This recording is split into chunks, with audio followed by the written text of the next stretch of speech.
Après le séisme, le Bureau national des informations topographiques et géographiques a lancé un plan de secours d'urgence et a immédiatement envoyé 4 drones qui sont arrivés le soir même dans la zone sinistrée.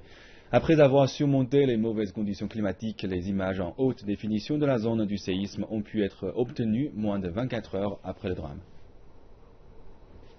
Les 416 images haute définition envoyées par les drones couvrent une superficie de 60 km² dans la zone sinistrée, avec une précision de 0,2 mètres.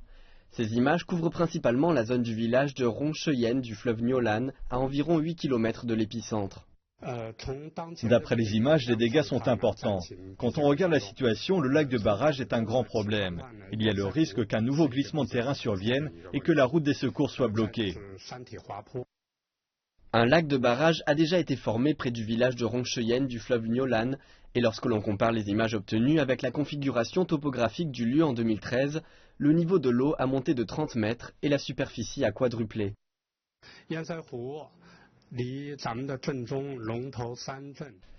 Le lac de barrage se trouve à 8 km à l'est de l'épicentre. Nous pouvons voir l'ensemble du lac et le comparer avec les images de l'an dernier, des images par avion classique.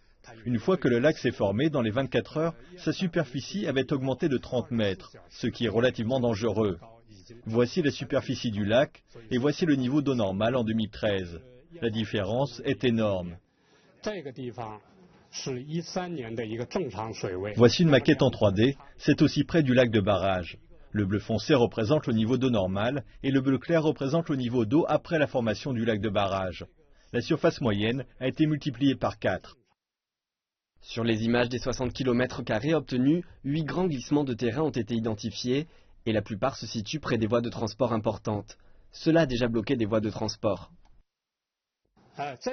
Dans cette zone, il y a 8 grands glissements de terrain principaux. En jaune, ce sont les glissements de terrain de grande ampleur. Cela a bloqué les routes. On peut voir en agrandissant que cette route ici a été entièrement bloquée.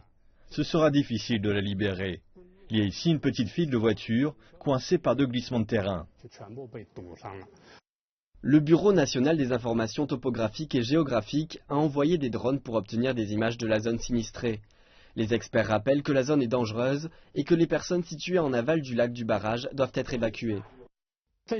Les habitants de la zone en aval du barrage doivent évacuer rapidement, car si l'eau du barrage se déverse dans la vallée, cela aura des conséquences sur toute cette zone et sur les habitants.